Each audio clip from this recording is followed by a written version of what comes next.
Hi, I'm Carol O'Mara, horticulture entomologist with Colorado State University Extension in Boulder County. Well, it's May in the Rockies, and one of the things we have to admit is to bring these videos to you on time, we have to tape them ahead of time. And for us, on May 12th, that meant snow. So we're in the studios at the Boulder Camera showing you how to plant tomatoes. And by the time you see this, we're hoping that the weather has settled down a little bit and soil temperatures have warmed up enough that you can get your tomatoes into the ground without a risk of freezing them out.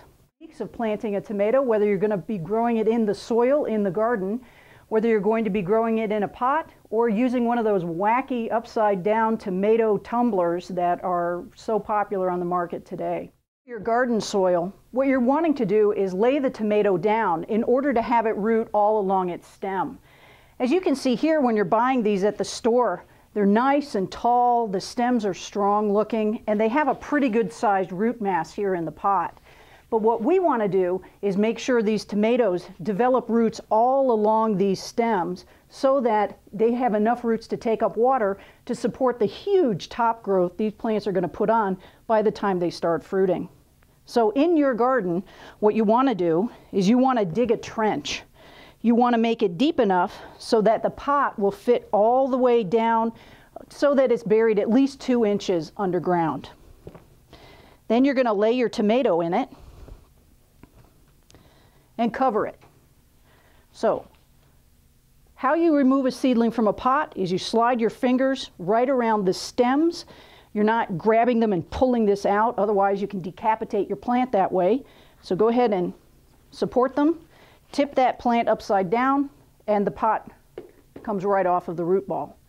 When planting these tomatoes, we're going to set them in on their sides. And then we're going to curl them up so that the top 2 sets of leaves are going to be lifted above the soil. It's really important not to bury the leaves when you're burying the rest of the root ball. So go ahead and settle this part in. And then pinch off the leaves that you see down below. You don't want to use scissors or pruners or anything like that. Your fingernails will work just fine. And you just want to nip them off right up by the stem.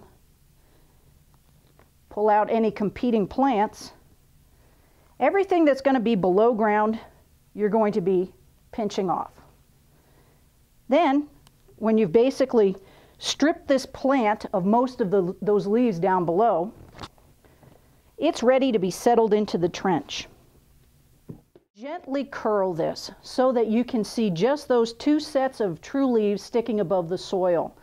And then we're going to be burying everything else as part of this tomato. You need to gently support this tomato with a little bit of a stake to hold it up and give it the idea to grow straight in your garden. To go ahead and set up your trellising for the plant. It's important to get that into the ground right away. You want to keep this plant's leaves off the ground where it can pick up all kinds of diseases. So you want to lift it up with a nice trellis. If you're going to be staking your tomatoes, it's best to do it right when you're planting it. Otherwise, you might run the risk of driving that stake right through the stem because you've forgotten which direction you trench this plant into.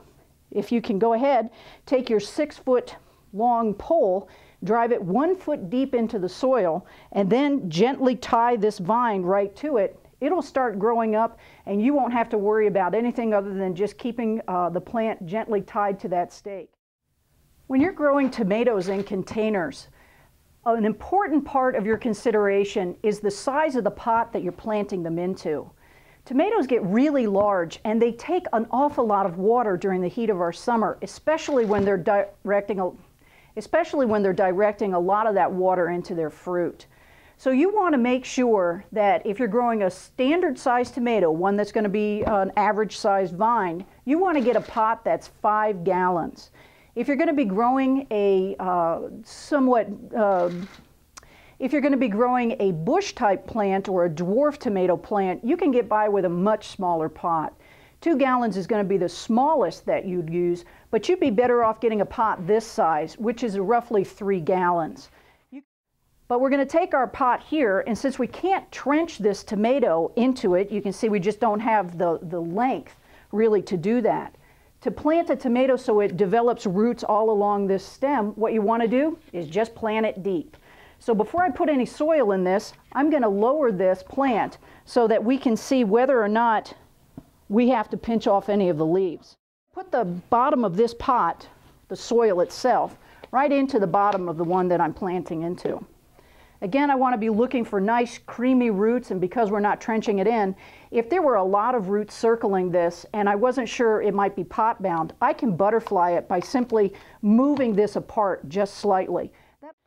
The one thing you don't want to do is add dry potting soil. Mix your water into it so it's the consistency of a damp sponge.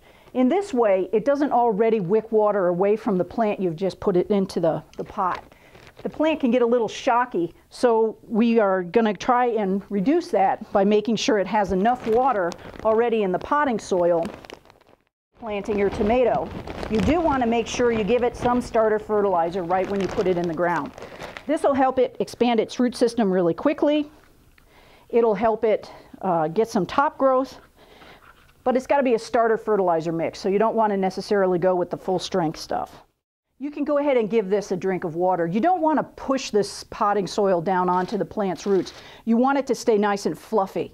So go ahead and give it a drink, let that soak in, and then set up your trellising system. Again, it's all about trying to get these cages onto the plants before the roots have extended out, and so we're not jabbing the plant when we're trying to give it trellising. But if you're containerizing your tomato, this is all you need to do. We could actually bring the soil up a little higher if you want, and then you're ready to go. Remember, when you've containerized your plants, it's now dependent upon you for everything: water, nutrients, and good care.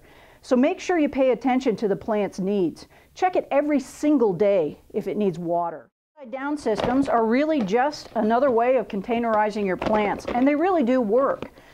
You plant the plant at the bottom of the bag so that it sticks out and it grows upside down. And you're watering from the top where the soil is to keep all the roots nice and moist. But there are a couple of tricks to doing this, and we don't want you to fall into the pitfall of having your plants come tumbling down around your head.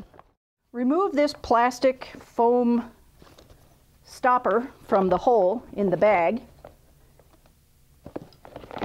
and you're going to be planting your plant right through it. Here's tip number one if you're going to be using these upside down containers. You need to check and pick out the right plant for it.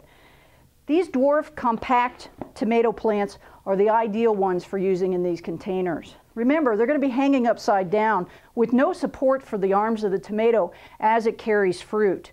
What you want is a plant that's going to be putting on cherry-sized fruit to salad slicer size.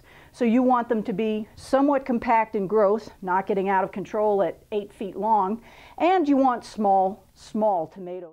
A container or putting it into the ground is you don't want to pick out a plant that's already in flower or fruit. That means the plant's energy is going to go into keeping that fruit growing. That's the job of the mother plant. What we want it to do is to go ahead and focus on the root system. So if you're at the store and you see something like this, I know it's tough. I know you really want to keep it like that, but you really need to just pull that fruit off. This bag down over it. I'm going to keep it in the pot while I'm working with it so the root ball doesn't break apart. These can be a little bit tricky to try and do, especially with a seedling this size. As you can see, the plant's starting to come up, and I'm just taking my time trying to gently coax these leaves up through this system. This plant is settled into place. You're going to do what this system requires and turn it upside down. Now that it's hanging like this, you have to support it while you're filling it with soil. And that means it would be great if you had some place to hang it and then dump your soil in. And you know, you have a little bit, probably a 2-gallon container here. You do need to check these systems quite often for water here in Colorado. What we have is to put the lid on and make sure that we have the cables for holding this up through the slots in the top. You can make your own system like this. You don't necessarily have to buy the ones at the store. Really stout support system going so that your plants don't fall on you. Other than that, treat them like a containerized plant.